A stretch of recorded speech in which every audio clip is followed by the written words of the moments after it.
حضرت عمر کے زمانے میں اسلامی حدود 23 لاکھ مربع میل تک پھیل گئی ہیں. ماوراء نہر کا علاقہ بھی فتح ہو گیا, ادھر آرمینیا تک پہنچے.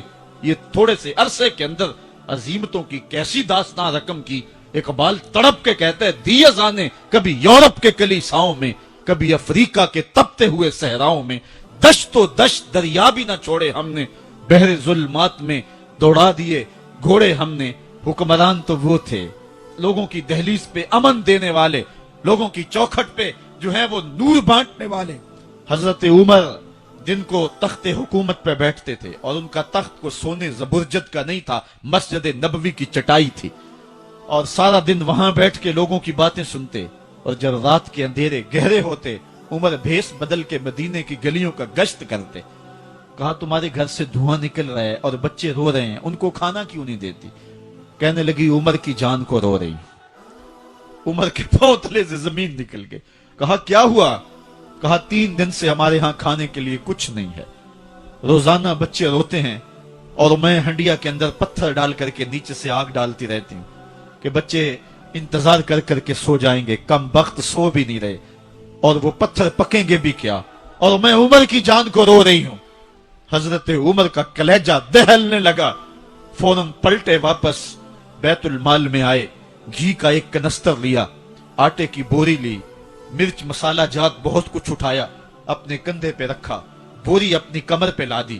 عمر بیت المال سے نکلے تو آپ کے خادم اسلم نے دیکھ لیا, آگے بڑھا, کہا میرے آقا میں اٹھاتا ہوں. عمر کی آنکھوں میں آنسو ہے. کہا اسلم قیامت کے دن میرا بوجھ اٹھا لو گے؟ کہا قیامت کے دن تو اپنا اپنا بوجھ اٹھانا پڑے گا. کہا عمر کو آج اپنا ہی اٹھانے دو. حضرت عمر وہ گھی کا کنستر اور وہ آٹے کی بوری سر پہ اٹھائے ہیں, اور اس خاتون کے گھر جاتے ہیں اور دستک دیتے ہیں. وہ جب دیکھتی ہے اس کی جان میں جان آ جاتی ہے. کہا جلدی جلدی آٹا گوندو, اور عمر سبزی کاٹنے لگ جاتے ہیں. حضرت عمر رضی اللہ تعالی عنہ سبزی تیار کر دیتے, ادھر آٹا گند جاتا ہے, اور پھر اوپر چولہا رکھا جاتا ہے, چولہے کے اندر آگ رکھی جاتی ہے, وہ کھانا پکانے لگتی ہے, آگ بجھتی ہے. تاریخ نے لکھا ہے آگ بجھنے لگتی ہے, عمر جھک کر کے پھونکے مارتا ہے. عمر جھک جھک کے پھونکے مارتا ہے. کھانا پک گیا اور بچوں کے سامنے کھانا رکھ دیا. بچے کھا رہے ہیں. اب بچے رو رو کے نڈال ہو چکے تھے. حضرت عمر اپنے ہاتھوں کو اور اپنے گھٹنوں کو اور اپنے پاؤں کو زمین پہ لگا کے, جس طرح بکری کا بچہ چلتا ہے, ویڑے کے اندر کبھی ادھر چلتے ہیں کبھی ادھر چلتے ہیں, تاکہ بچے مجھے دیکھ کے خوش ہوں اور دل میں کہتے عمر جتنا رلایا ہے اب اتنا ہنسانا بھی پڑے گا. تو کبھی عمر امیر المومنین, یہ میں کسی آج کے جو ہے وہ لوگوں کے ووٹوں پہ منتخب ہونے والے حکمران کی کہانی نہیں سنا رہا, میں اس عمر کی کہانی سنا رہا ہوں جو 23 لاکھ مربع میل کا حکمران ہے, آدھی دنیا کا بادشاہ ہے. حضرت عمر جو ہے جس طرح بکری کا بچہ چلتا ہے, اس طرح اپنے ہاتھ اور اپنے گھٹنے زمین پہ ٹیک کر کے جو ہے وہ اس طرح چلتے ہیں. بچے عمر کو دیکھ کے مسکراتے ہیں. جب بچے مسکرانے لگے تو حضرت عمر نے اس خاتون سے کہا بڑھیا عمر کو معاف کر دے. اس نے کہا تو اتنی ہمدردی کیوں کرتا ہے؟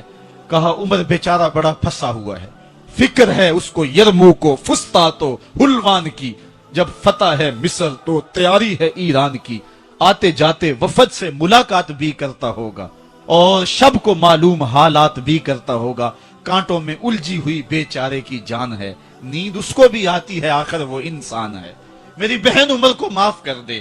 اس نے کہا نانا عمر کی بات میرے سامنے نہ کر, قیامت کا دن ہوگا, عمر کا گریبان ہوگا اور میرا ہاتھ ہوگا. جب اس نے یہ بات کہی تو عمر برداشت نہ کر سکے, بچوں کی طرح بلک بلک کر رونے لگے. کہا وہ بد نصیب عمر تیرے سامنے ہے, آج ہی کہلا جو کہنا ہے, قیامت کے دن مجھے معاف رکھنا. اس نے کہا تو عمر ہے؟ کہا بد نصیب عمر تیرے سامنے کھڑا ہوں. میرے عمر کہتے ہیں اگر دجلہ کے کنارے ایک بکری کا بچہ بھی پیاسا مر گیا, اس کا حساب بھی عمر سے لیا جائے گا. ایک دن حضرت عمر بیٹھ کے رو رہے تھے, تو کسی نے کہا حضرت رو کیوں رہے ہیں؟ فرمایا کہ میں اس لیے رو رہا ہوں کہ فلاں پل سے بکریاں گزری ہیں, تو پل کے اندر شکستگی تھی, ٹوٹا ہوا تھا پل درمیان میں کچھ, اس میں ایک بکری کی ٹانگ ٹوٹ گئی ہے, تو میں ڈرتا ہوں کہ میرا رب یہ نہ پوچھے کہ عمر تو نے پل صحیح تعمیر نہیں کروائے تھے کہ ایک بکری کی ٹانگ کیوں ٹوٹی ہے. یہ ہیں حضرت عمر رضی اللہ تعالی عنہ. اللہ اکبر. تو اللہ تعالیٰ جل شانہ نے حضرت سیدنا عمر بن خطاب رضی اللہ تعالیٰ عنہ سے جو کام لیا، مختصر دور خلافت کے اندر 10 سال 6 ماہ 4 دن آپ نے خلافت فرمائی ہے، لیکن کہاں سے چلے اور یہاں مکران تک، بلوچستان کا حصہ ہے، یہاں تک آپ کے سلطنت کی حدود وسیع، ادھر آرمینیا تک جا پہنچے، حمص فتح کیا، قادسیہ، یرموک. آپ ذرا دیکھیے کہ کہاں تک آپ کی فوجوں کے گھوڑے دوڑتے رہے، اور اللہ تعالیٰ جل شانہ نے ان کو جو توانائی، عدل و انصاف کی قوت عطا فرمائی. اللہ اکبر. جب زمین پہ عدل کیا ہو تو زمین بھی حکم مانتی ہے، اور حضرت عمر وہ تھے جن کا حکم ہوائیں بھی مانتی تھی، زمین بھی مانتی تھی، جن کا حکم جو ہے وہ آگ بھی تسلیم کرتی تھی اور دریا بھی ان کا حکم مانا کرتے تھے. مصر کے اندر یہ رسمیں بد جاری تھی کہ سال کے بعد ایک دو شیزہ کو زیورات پہنا کے اچھے لباس میں ملبوس کر کے دریا کی بھیڑ چڑھایا جاتا، اس کی قربانی دی جاتی، اس کا خون بہتا تو دریا چلتا. جب مسلمانوں نے مصر فتح کیا تو گورنر نے لکھا کہ اسلام تو اس طرح کی رسوم کی اجازت نہیں دیتا، لیکن خشک سالی ہے، لوگوں کی فصلیں ویران پڑی ہیں، تو حضرت کیا کیا جائے؟ تو حضرت عمر رضی اللہ تعالیٰ عنہ کاغذ کے ٹکڑے پہ لکھتے ہیں بسم اللہ الرحمن الرحیم. مصر کے نیل کی جانب عمر کا خط لکھتے ہیں، اے نیل اگر تو اللہ کے حکم سے چلا کرتا ہے تو چل، ورنہ ہمیں تیرے چلنے کی کوئی حاجت نہیں ہے. اور قاصد کو کہا یہ خط لے جاؤ اور جا کے دریائے نیل میں پھینک دو. قاصد جا کے خط دریائے نیل میں پھینک دیتا ہے، پانی آتا ہے، ایسا دریائے نیل چلا 14 صدیاں ہوئی ہیں آج تک کبھی بند ہی نہیں ہوا. دریا حکم مانتے ہیں، آگ نکلتی ہے. لوگ حضرت عمر رضی اللہ تعالی عنہ کے پاس آئے، حضرت لاوا پھوٹا ہے، آگ نکل رہی ہے اور مدینے کی طرف بڑھ رہی ہے، اب کیا کیا جائے؟ فائر بریگیڈ تو زمانے میں تھی نہیں. عمر نے اپنی قمیض اتاری، جس قمیض پہ 17 پیوند لگے ہوئے تھے چمڑے کے، کہا یہ قمیض لے جاؤ، جدھر آگ بڑھ رہی ہے آگے ڈھالنا، آگ پیچھے بھاگ جائے. زلزلہ آتا ہے تو زمین پہ دھرا مارتے ہیں، زمین رک جا، کیا عمر نے تیری چھاتی پہ عدل نہیں کیا؟ تو یہ عمر ہیں رضی اللہ تعالی عنہ کہ جن کے انصاف کی وجہ سے، جن کے عدل کی وجہ سے اللہ تعالیٰ کی رحمات اور اس کی برکات کا نزول ہوتا تھا، اور اللہ تعالیٰ نے مسلمانوں کو وہ آبرو مند حکومت دی. کائنات کی تاریخ کے اندر ایسی حکومت آپ نے نہیں دیکھی ہوگی جو حضرت عمر نے حکومت کی ہے. اللہ اکبر. فرمایا فرات کے کنارے پہ ایک کتا بھی پیاسا مر گیا تو اس کا حساب بھی عمر سے ہوگا. باہر سے سفیر آتا ہے اور آ کے پوچھتا ہے کہ میں امیر المومنین کے، مسلمانوں کے حکمران کے محل میں جانا ہے، تو وہ مسکرا کے کہتے ہیں ہمارے امیر کا تو کوئی محل نہیں ہے. کہا کہاں ہے تمہارا امیر؟ کہا مسجد نبوی میں ہوگا یا بیت المال کی اونٹوں کی دیکھ بھال میں لگا ہوگا. وہ جب گئے تو مسجد میں نہیں ہے. اللہ اکبر. وہاں گئے تو وہاں بھی نہیں ہے. پھر کیا دیکھتے ہیں کہ عمر رضی اللہ تعالی عنہ جنت البقیع کے پاس ایک درخت کے نیچے اینٹ کا سرانہ رکھ کے سوئے. تو اس نے کہا عمر تو نے عدل کیا ہے، تجھے کچی اینٹ پہ بھی نیند آ گئی. ہمارے حکمرانوں نے انصاف نہیں کیا اور وہ بند اور محفوظ کمروں کے اندر بھی سکون اور چین کی نیند نہیں سو سکتے.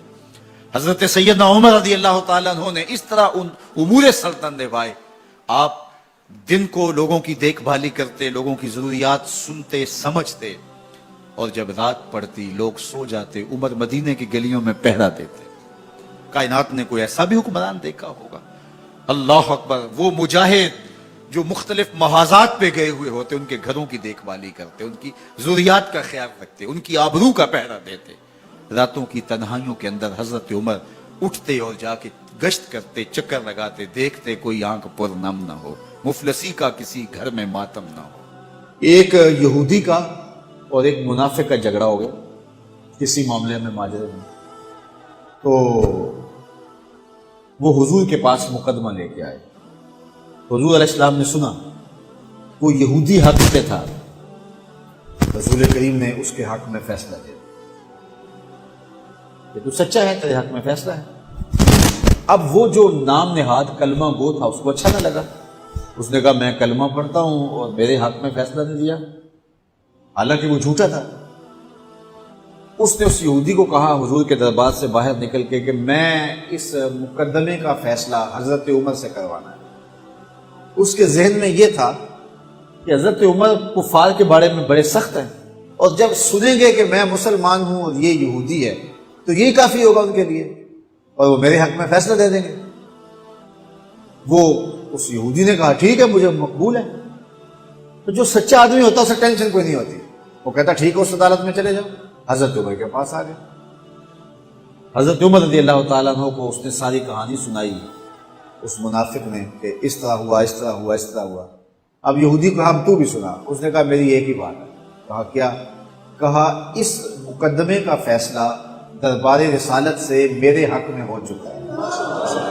حضرت عمر حیرت زدہ ہو گئے اور اس نام نے ہاتھ کلمہ گو سے پوچھا یہ سچ کہہ رہا ہے؟ اس نے کہا جی لیکن میں چاہتا ہوں ذرا آپ فیصلہ کریں۔